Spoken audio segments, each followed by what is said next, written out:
Longtime conservative targets are the subject of a probe by Trump's new FCC chief, PBS and NPR. President Donald Trump's new Federal Communications Commission chairman, Brendan Carr, has informed NPR and PBS that they are being investigated. NPR and PBS airing sponsorships across their 500-plus member stations will be the focus of the probe, Carr stated in a letter obtained by the New York Times on Wednesday. Both PBS CEO Paula Kerger and NPR CEO Catherine Marr received the letter. "I'm worried that commercials on NPR and PBS shows might be breaking federal law," Carr stated. Specifically, it's possible that underwriting announcements that stray into illegal commercial advertisements are being broadcast by NPR and PBS member stations. Both channels assert that they are certain they can demonstrate that they adhere to all FCC rules. In November, Carr was named chairman of the FCC by President Donald Trump. Carr has almost a dozen years of FCC experience, having served as the agency's chief counsel and as a commissioner during Trump's first term. Public media executives react to Carr in a statement. NPR's Marr informed USA Today that the organization's underwriting or sponsorships adhere to federal laws. FCC guidelines on underwriting messages for non-commercial educational broadcasters are among the federal regulations that NPR programming and underwriting messaging comply with, and member stations are expected to be in compliance as well, Marr stated. "We are certain that any examination of our underwriting and programming procedures will validate NPR's compliance with these." Jason Phelps, a PBS spokesperson, agreed. "PBS is proud of the non-commercial educational programming we provide to all Americans through our member stations," he stated. "We work diligently to comply with the FCC's underwriting regulations and welcome the opportunity to demonstrate that to the Commission." Congress may be involved, according to Carr.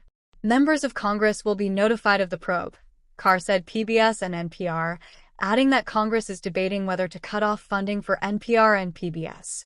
"This FCC probe might be pertinent to a current legislative discussion, in my opinion. Specifically, Congress is actively debating whether to remove the requirement that taxpayers fund PBS and NPR programs," Carr stated. "For my own part, I do not see a reason why Congress should continue sending taxpayer dollars to NPR and PBS, given the changes in the media marketplace since the passage of the Public Broadcasting Act of 1967. What rules does the FCC have?" Carr cited Section 399B of the Communications Act as the primary statute that NPR and PBS may be violating. This section forbids NPR and PBS stations from broadcasting advertisements on behalf of for-profit entities. The law states that public broadcasting stations are not permitted to run ads, but they are permitted to acknowledge their contributions on air via corporate underwriting spots. NPR claims that instead of commercials, it shows what are considered corporate underwriting spots, which are supposed to stop shy of a call to action telling listeners and viewers to buy a product or service. "A threat is the investigation," the FCC commissioner said. In a statement, Democratic FCC Commissioner Jeffrey Starks described Carr's investigation as a threat to the free flow of information. "Public television and radio stations play a significant role in our media ecosystem," he stated. "The free exchange of ideas and information is threatened by any attempt to intimidate these local media outlets. I am quite concerned by the announcement of this probe."